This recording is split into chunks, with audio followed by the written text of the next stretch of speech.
जिन्हें मौत के घाट उतारा जाता है क्रेमलिन में, मॉस्को में जो ये हत्या है वो यहां पर अंजाम इगोर किरलीव की दी जाती है और इसके पीछे साजिश यूक्रेन की जो बताई जा रही है। कहा जा रहा है कि यूक्रेन की तरफ से साजिश को अंजाम दिया गया और ये वो जगह जहां पर ये पूरी हत्या होती है, जहां पर मौत के घाट उतार दिया जाता है विस्फोटक के साथ इगोर किरलोव को, और इसके बाद जो शक की सुई है वो पूरी तरह से यूक्रेन की ओर घूमती हुई नजर आ रही है। और इसीलिए यह कहा जा रहा है कि अब ये जो पूरा युद्ध है ये केमिकल वेपन का युद्ध बन सकता है, क्योंकि यूक्रेन ने उस बात को छेड़ दिया है और जिस तरीके से इस हमले को, इस हत्या को अंजाम दिया गया है। लेकिन सबसे पहले आपको बताता हूं कैसे पूरा हमला हुआ है। रूस के परमाणु बमों के रक्षक बम विस्फोट में जब जनरल की जो है वो हत्या कर दी गई है।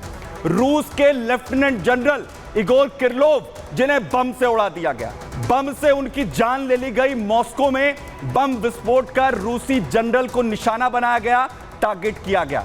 इलेक्ट्रिक स्कूटर जिसमें इस बम को, विस्फोटक को छिपाकर रखा गया था और उसके बाद उनकी हत्या को अंजाम दिया जाता है।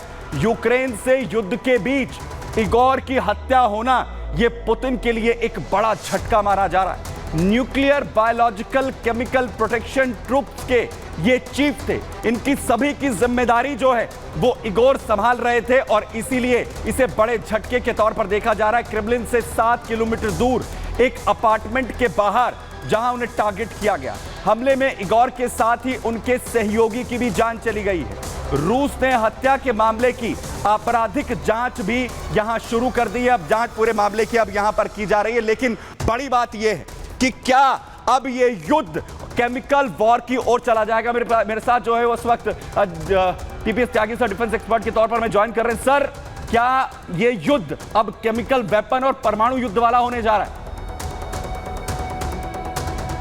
ये वीडियो तो सामने आया है कि यूक्रेन के एक व्यक्ति ने एक गाड़ी के अंदर बम प्लांट किया और वो बम फट गया और उस गाड़ी में रशिया के एनबीसी के चीफ यानी न्यूक्लियर, बायोलॉजिकल और केमिकल ग्रुप के चीफ लेफ्टिनेंट जनरल इग्नोर बैठे हुए थे, जिनकी मौत हो गई। रशिया के प्रेसिडेंट का इससे खफा होना लाजिम है, लेकिन रशिया ने तो पिछले 1 महीने में यूक्रेन के 5 नए इलाकों पर कब्जा कर लिया है, जिसमें पोक्रोवस्क भी शामिल है, जो एक किस्म से डोनबास और मेन यूक्रेन के बीच में सबसे बड़ी सप्लाई लाइन, रेलवे हब है, इंडस्ट्रियल हाउस है।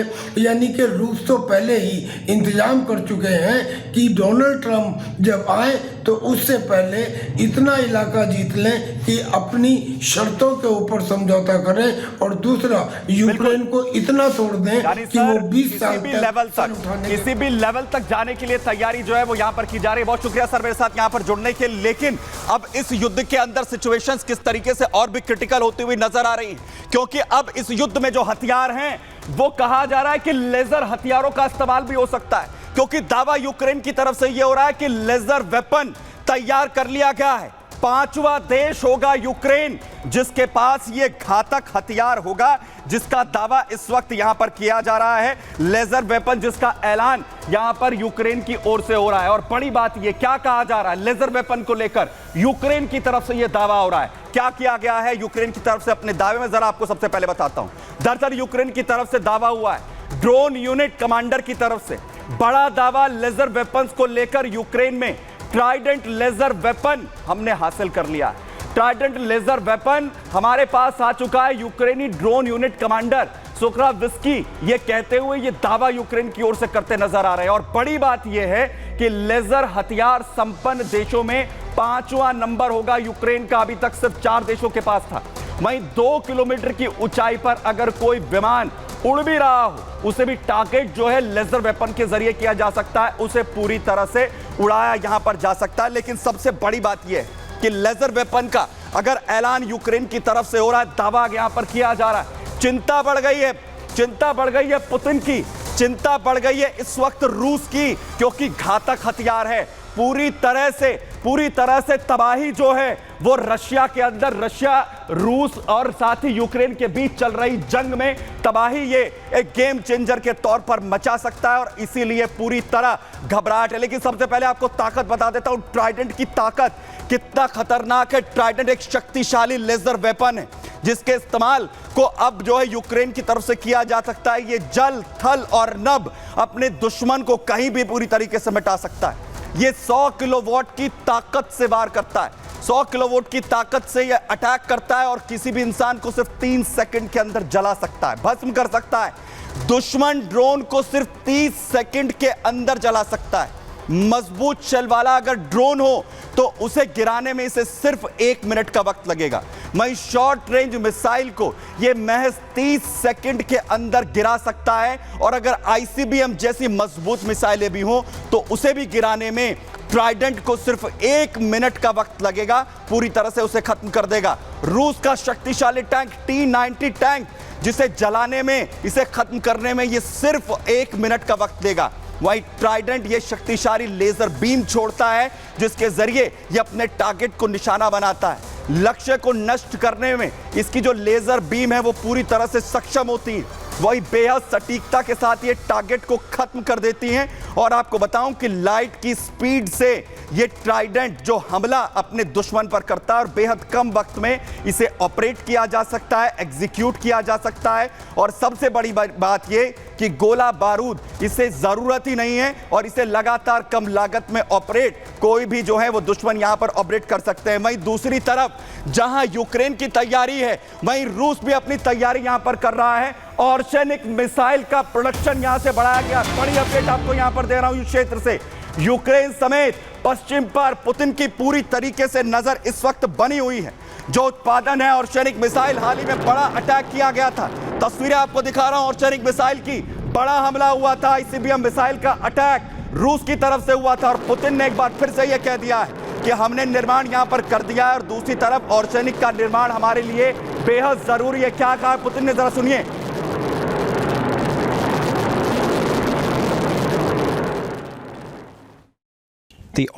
ओरशेनिक का प्रोडक्शन हमारे और हमारे सहयोगियों की रक्षा के लिए जरूरी है। ओरशेनिक मिसाइल सिस्टम का इस्तेमाल सिर्फ तब किया गया जब पश्चिमी लंबी दूरी के हथियारों को यूक्रेन में तैनात करने की उकसावे की कार्रवाई हुई है। आगे भी रूस की रक्षा के लिए हम ऐसा ही करेंगे।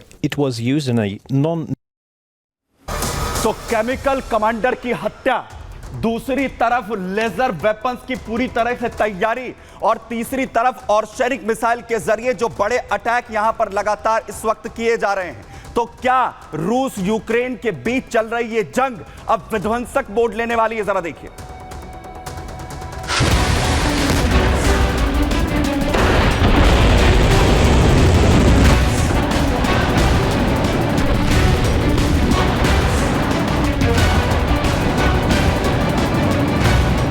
और यूक्रेन के बीच 3 साल पहले भड़की युद्ध की चिंगारी अब भयंकर आग की शक्ल अख्तियार कर चुकी है।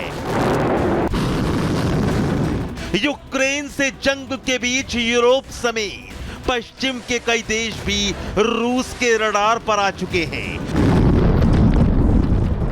रूस और यूक्रेन के बीच जंग खत्म होने के बजाय अब और भी विध्वंसक होती जा रही है। रूस और यूक्रेन के बीच अब बारूदी लड़ाई के साथ साथ केमिकल और बायोलॉजिकल जंग का खतरा बढ़ गया है। युद्ध के बीच यूक्रेन पर रूस ने उसके परमाणु बमों के रक्षक इगोर किरिलोव की हत्या का आरोप मढ़ दिया है। क्रेमलिन से 7 किलोमीटर दूर मॉस्को में इलेक्ट्रिक स्कूटर में छिपाकर रखे गए बम से रूसी लेफ्टिनेंट जनरल इगोर किरिलोव को उड़ा दिया गया। मॉस्को में रूसी जनरल इगोर की हत्या से हड़कंप मच गया। तो वहीं सवाल अब यही है कि पुतिन अपने जनरल की मौत का बदला कैसे लेंगे? क्या पुतिन अब यूक्रेन में विध्वंस मचा देंगे? क्योंकि जंग के बीच जैविक, रासायनिक और परमाणु हथियार यूनिट के चीफ का मर्डर पुतिन के लिए किसी झटके से कम नहीं है।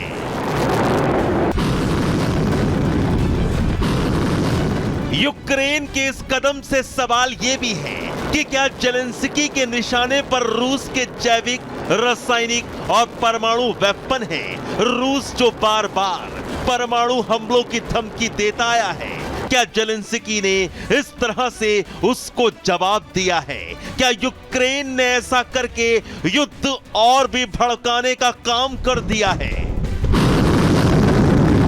इधर यूक्रेन ने लेजर हथियार हासिल करने का दावा कर दिया है। जंग के मैदान में रूस को मात देने की जोरदार तैयारियां यूक्रेन कर रहा है। अपने लेजर वेपन से रूस के फाइटर जेट उड़ा देने का दम यूक्रेन भर रहा है।